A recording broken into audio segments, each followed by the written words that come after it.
Which Jacksonville Jaguars should you be buying right now? And is this a team that maybe you should be fading a little bit in dynasty leagues? All that and more in this episode of the Locked On Dynasty Football Podcast.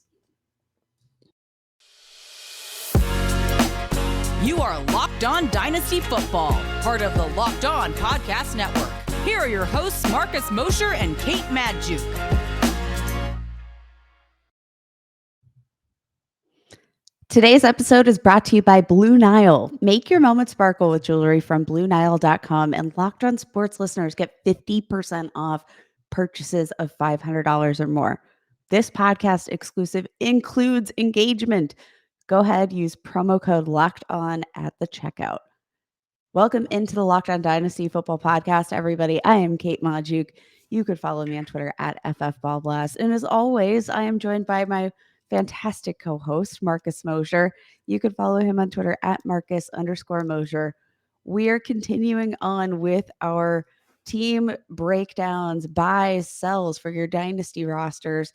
This week we covered the AFC South, but we've already covered the AFC North. We've already covered the AFC East. So go back if you missed them and stay tuned. Be sure to subscribe so you never miss a single episode, because we're doing some work here. We're going to help you build the ultimate dynasty. Marcus, happy Friday. Happy Friday, Kate. We're going to get into some buys, sells, and holds here. But before we begin, I have a little bit of news I have to share with you because I feel like you would appreciate this. I had a Pop-Tart for breakfast today for the first time in, I don't know, probably 12 years. My daughter wanted them at the store. I'm like, you know what? I'll try a cookies and cream Pop-Tart. I don't want to say it's the 101 of breakfast foods or breakfast pastries, but it's up there. It was really, really good. Okay. So I have to wonder, are you like a s'mores Pop-Tart guy, or are you I feel like there's so I don't like the strawberry and the fruit yes, those ones. If you are a brown sugar person, please turn off the podcast right now. We do not want you as a listener. We are a cookies and cream hot fudge sundae Pop-Tart podcast. I'm all about like the chocolatey, like I don't know. Get your strawberry Pop-Tarts out of here. I want nothing to. I don't care about your fruity filling. I want chocolate for breakfast. Yeah, if we're having a Pop-Tart, you know it's not going to be a healthy experience, so you might as well just thoroughly enjoy it. So I'm ready to go after my Pop-Tart and my coffee this morning. That's the breakfast of champions, I believe. Well, now I'm so sad because cookies and cream is my absolute favorite. # Built Bar. I love everything cookies and cream. I could eat something really disgusting as long as it was just covered in cookies and cream flavoring. So shout out that's to good to know. Come sponsor my dynasty rosters are brought to you by cookies and cream Pop-Tarts. Apparently. Yeah, there you go. All right, let's actually talk about what people came here to listen to, and that's dynasty football. Let's talk about the Jacksonville Jaguars. Not our breakfast choices? No, I guess not. Who is your biggest buy on this Jacksonville team? Because spoiler, I want to buy everybody. Spoiler, I had a hard time coming up with my dynasty buy. And like the thing that kind of bugs me about this team is I think everybody could be a value, right? And that's where I'm at with this team. Everybody could be a value because, I mean, just given the situation that the Jaguars have been in, like in the tumult and bad coaching and bad decisions and like bad personnel, it's been a colossal disaster. So that makes it really hard to really assess what this team might do if they're actually in a position to contend and win and, put good things on the plate for their rookies. But, I don't think any of these players really have a ton of value. Like, I do think that I need to be acquiring some shares of Trevor Lawrence, right? 22 years old. That's the player for me. Trevor Lawrence he's the guy that I want to buy right now. Here's my question though. Why is he still the quarterback 12? It doesn't really feel like he's lost much value whatsoever after an absolutely disastrous rookie season. I mean, that's I don't think funny we that talk you enough about mention that. See, that's funny that you should mention that. When I went and looked at his current ranking, I'm like, oh, he's quarterback 12. That seems like a huge value, right? And I think the thinking behind it is after this year, you're not going to be able to get him at quarterback 12 prices. Either way, right? Because if he's bad, it's going to turn into a Sam Darnold situation where we've got 2 years of bad film, bad production, and all of a sudden we're ranking you outside of the top 20 quarterbacks. Like that's just going to happen. But if he's good and he turns into what we saw Josh Allen do in year 2, what we saw Justin Herbert do in year 2, Patrick Mahomes in year 2, he's going to be a top 5 quarterback. So I'm looking at him as somebody who I can acquire relatively cheap at quarterback 12 with in a year from now, all of a sudden he's a top 3, top 4 dynasty quarterback. See, that's sort of my biggest question is like, who would I be looking at moving or who would I project him to move ahead of? Because I'm looking at the top, 12 dynasty quarterbacks and I see Trey Lance, I see Jalen Hurts, I see Dak Prescott, Joe Burrow, Kyler Murray. I have a harder time believing that he's going to jump all of these guys. Russell Wilson, even 33 years old, and he's finally probably going to get the keys to his own franchise. Like I would trade I all those guys for Lawrence, every one of them. So that just shows you okay. where I'm at with Lawrence as a buy right now. It's like a stock, right? It's a risky stock because there's a really good chance that if he struggles this year, you're going to see his value significantly decrease. I just think that the ceiling is so high, especially in Doug Peterson's offense. I think when you go from Urban Meyer to Doug Peterson, who has had several different quarterbacks finish as QB1s, I just think he's going to be so much better this year. I mean, do you have any concerns though? So like I mean, the level of disasterness for Trevor Lawrence. I mean, it was like unfathomable. Had 2 fewer passing touchdowns than Jameis Winston, who played 7 games. Are you chalking this all up to be a product of the offense, a product of the situation, a product of the personnel? I think it's a product of just everything else around him. Most dynasty sites have Trey Lance listed or ranked ahead of Trevor Lawrence, and Trey Lance only was able to start 2 games because Jimmy Garoppolo got injured. Right? If Lawrence didn't play at all last year, do you think his value would be significantly higher? The answer is probably yes. Is that fair to Lawrence? I don't know. I just think the talent around Lawrence got significantly better. The coaching staff got better. He's going into year 2. He's only 22 years old. I just think he's a player that I want to take a chance on because I know the talent. And Kate, you saw it in flashes, right? The final game against the Colts. I mean, he was incredible in that game, and the stats might not necessarily back it up, but you can see the flashes of him being the next Justin Herbert, the next Josh Allen. Like he's obviously got that kind of potential. He's got upside. But like looking back before he played his rookie season, let's go back to May of 2021, just fresh off of being drafted as the quarterback 1 off the board. He was QB7.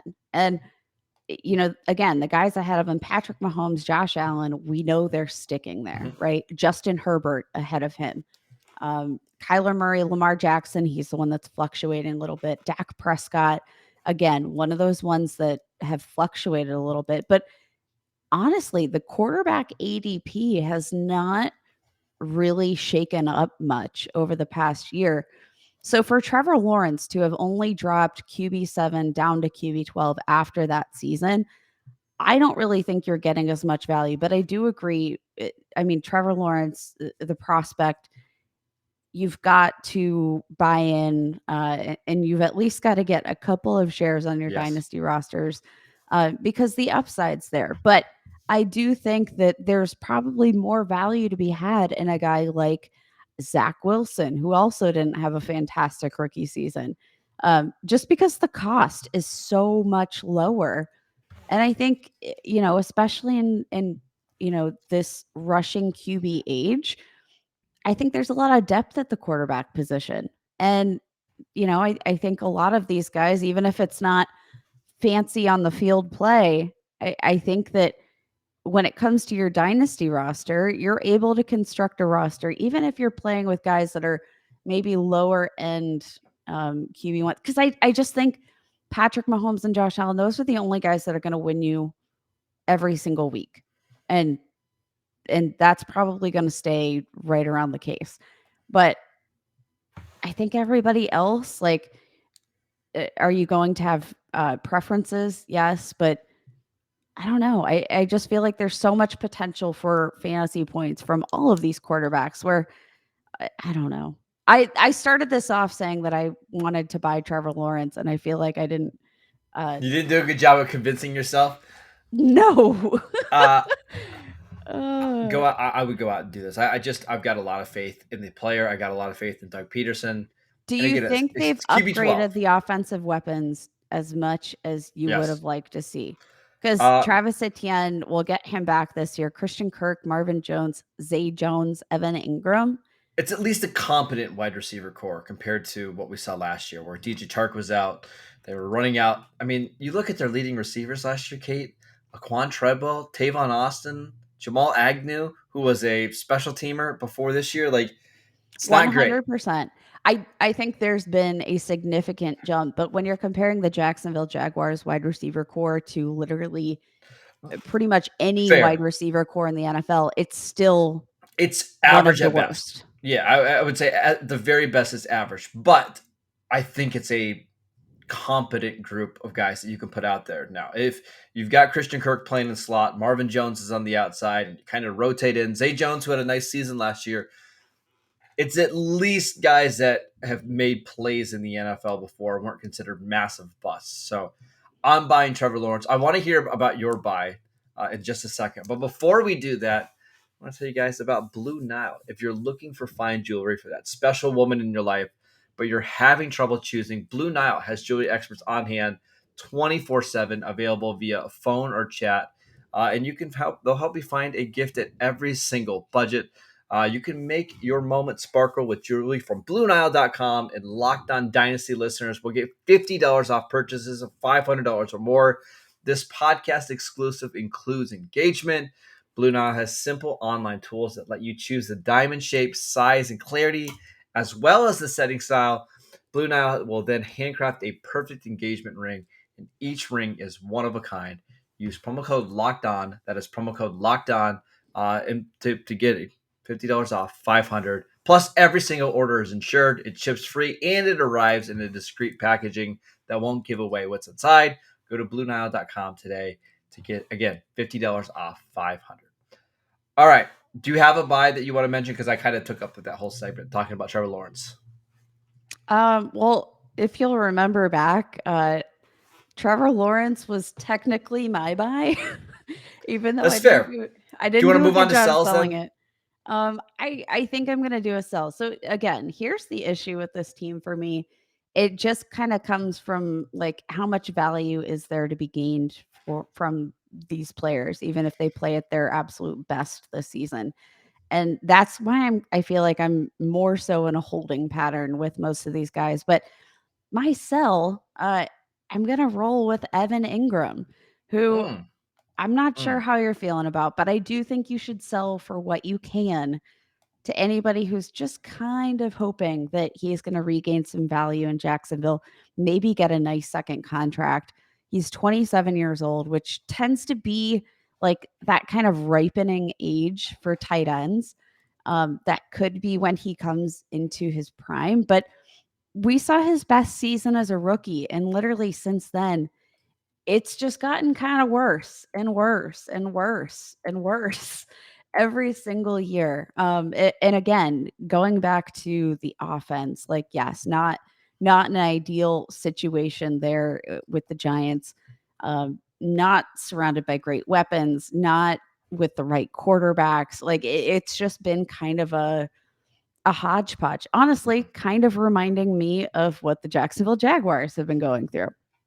Do I think any of that's going to be significantly better this year? I don't really think so. Looking at what Evan Engram has done just over the last like 5 seasons, that's his sample size. He had his best season in yards per route run, which he ranked number one overall in all tight ends in his draft class in yards per route run. It's a very sticky metric. It's very good at indicating, are these players going to be earning more snaps if they're or earning more targets if they're running more routes because they're efficient with those routes. And every single season since his sophomore season, he's fallen further and further and further in that metric. He doesn't offer much as a blocker. He's blocked on just 4.6% of his snaps Yeah, he's a so slot far in receiver. his career. Yeah. He is a slot receiver. So Marcus, that circles me way back to Christian Kirk. And is there enough room in this offense for both of these guys to be successful? I don't think so. I mean, Christian Kirk, 25 years old, but he had his one really successful season in 2021 when he finally lined up as a slot receiver. Mm-hmm. That is essentially the role that Evan Engram here is coming into play. I'm kind of just confused as to where Evan Ingram's going to fit into this mess. And I think if this season doesn't go well, what comes of his future? Where is he going to get his next contract? He's probably not going to get a great one. I'm looking to sell Evan Engram right now while he's still youthful, while there's still plenty of question marks on board as to, maybe the upside's still there. But I mean, even for fantasy, just hasn't cracked more than 10 top 24 weeks at the tight end position. Even in 2017, his best season, his tight end 5 performance, he only cracked the top 24 tight ends 11 times in his 15 games. And I feel like that's a relatively low bar for the tight end position. I don't think his ceiling's incredibly high. I think that you can recoup some value. I looked up some trades, recent trades on Dynasty League Football. Evan Engram for MVS and the 204. Yeah, give me the 204 side. Very easily. Yeah. Evan Engram or a 2023 second round pick. Yeah, I'm assuming these are tight end premium leagues. Still, give me the second round pick in 2023. Evan Engram and the 402 for Calvin Ridley, who, yes, is suspended this year, but probably going to score a similar amount of points to tight end Evan Engram. I think that I'm failing to see the upside here for Evan Engram, though we know the talent's there. We haven't seen it since his rookie season. And I do think that was largely a product of the fact that he saw, I think, approximately 17 million targets. That's the official number, by the way. Yeah, that's an actual stat I pulled from the stat sites. We are acknowledging that you are selling low on Evan Engram. He's currently tight end 20 on Dynasty League Football right now. But if you can sell him for Logan Thomas or your guy Austin Hooper or Adam Troutman or Jonnu Smith or something like that, I think we're both in favor of that. I do want to mention just a straight up second round pick. Sure. I'm down for that. Should mention that the Jaguars did give him a decent deal, a 1 year, I believe it was like $10 million. So a nice chunk of money, but not a long-term commitment. They did give a long-term commitment to Christian Kirk. So it's very possible that Evan Engram could have a nice season. Maybe he gets 600, 700 yards, and then he just moves on and he looks for the next big payday somewhere else. And that's just not really the most stable situation here. So if you can move him for somebody else that you like him a little bit better, or you like the long-term outlook better, I get it. I don't disagree with that call at all. I just don't see him being a top 15 tight end in Jacksonville anytime soon. Well, and the question mark comes too, this is why I'm willing to sell low. So he's tight end 20 right now. Where do I see his value at the end of this season? I don't know, tight end 25, tight end 28. And if he has a good year, you're still probably talking about tight end 17, tight end 18. So there's just not a lot of room for improvement, right? Yep, and that's why I'm going to go ahead and say I'm out on Evan Engram. Get what you can while you can. Yes. All right, let's take one more quick break to tell you guys about BetOnline. BetOnline.net is your number one source for all of your betting stats and sports info. Find all of the latest sports developments, including news, odds. Also, this year's basketball championship matchup, the NHL Hockey Conference Finals, Major League Baseball, and of course, MMA and UFC. BetOnline is your continued source for all of your sports wagering needs, including live betting to esports and more. Head to the website today or use your mobile device to learn more about the trends in action. Bet online, where the game starts. All right, Kate, to finish out the show, who is your dynasty hold for the Jacksonville Jaguars? I'm holding Travis Etienne, Yep, which that's the one for me. huh? That's the one Same for for me you? as well. I feel like, despite the fact I thought we were going to come into this and have a ton of disagreements, but I don't think we had as many as I expected here. I, I'm probably more leaning on buying him than sell. Well, no, I'm definitely leaning more on buying him than selling him. But I think overall he's just a hold. But go ahead. So, I mean, my hold instead of buy is again just a product of me not totally knowing how this offense is going to look. Um, if I had to say, like, if you told me you can't hold, you have to buy or sell, I'm buying. Mhm. Um, I think the upside is just absolutely tremendous. We saw Travis Etienne come out of college and just absolutely dominate as a receiver. He was the best receiving running back in the 2021 class. And like, I don't really think there's any debating that whatsoever. We saw the rapport that he had with Trevor Lawrence in Clemson. I do think that's going to carry over. And I do think, again, courtesy of the fact that I don't think they did much with this receiving core whatsoever, though they still did in a way. I don't think they did enough that they're not going to need to lean on the running back to get the chains moving to um, function in that third down role. I think the upside's there, um, but the part that keeps me from wanting to go out and buy necessarily is definitely just the question marks about the Jaguars in general and not so much about Etienne the prospect. Can I make the case for Etienne as a buy? Yes, All right, please so do. we got to remember it's a whole new coaching A staff whole and front new office. It's a world. whole new world. ETN is the player that Jacksonville has invested the draft capital in, right? They spent a first round pick. James Robinson was with the previous regime. So Trent Baalke did not bring him in. He's also coming off I believe, a torn Achilles in week 16, week 17 of last year. Seems very unlikely that he's going to be ready for year one. And we kind of know that undrafted free agents like James Robinson, who are switching, front office and coaching staff, they just typically get tossed to the wayside a little bit. The only other investment Jacksonville has at the running back position is Snoop Connor, which is a day 3 pick from this year. There's this real opportunity that ETN could be the lead back here and play 65-70% of the snaps. He's got the rapport with Trevor Lawrence. This was one of the best receiving backs, that, as you mentioned, to come out of college football.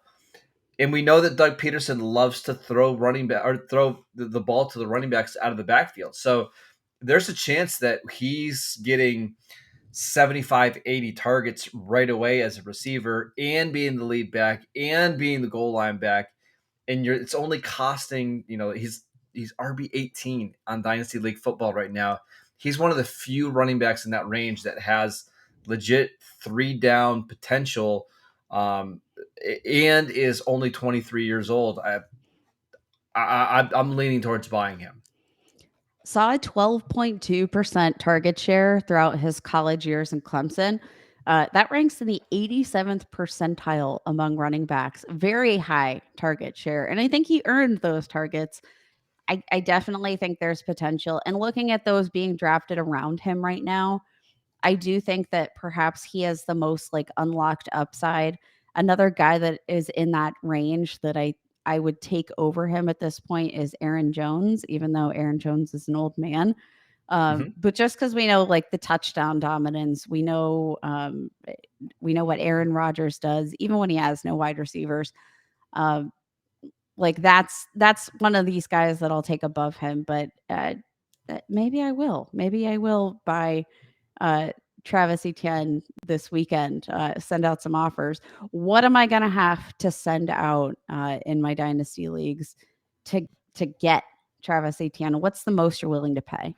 Well, we have seen a little bit of an uptick in value over the last week because people have gotten excited about some of the OTA stuff. And if you haven't seen the OTA news, the beat writers are saying that he looks really good. He's not coming off the field. He's a really natural pass catcher. But here's some recent trades over the last 3 or 4 days on Dynasty League football. Travis Etienne for Terry McLaurin. I'm taking the Etienne side all day long. What about you? Yep, Okay. Travis Etienne. Travis Etienne for Drake London. Give me Etienne all day long. Ooh, I think that one's a little more dependent for me on what your needs are. Do you need a wide receiver? Do you need a running back? But Yeah. I Travis, go ahead. lean Drake London, but that's as a big fan of Drake London. Travis Etienne for Ezekiel Elliott and Adam Thielen. Come on, guys. Come on. Yep. Travis Etienne for pick 105. Doing that in a heartbeat. Yep. Travis Etienne for Cam Akers, straight up. This is one. Etienne, easy. Yeah, and Cam Akers is ranked significantly higher. He's currently RB9. I don't get that. Would you trade Etienne for Breece Hall straight up? No. Okay. That's all right. that's So that's where we draw the line.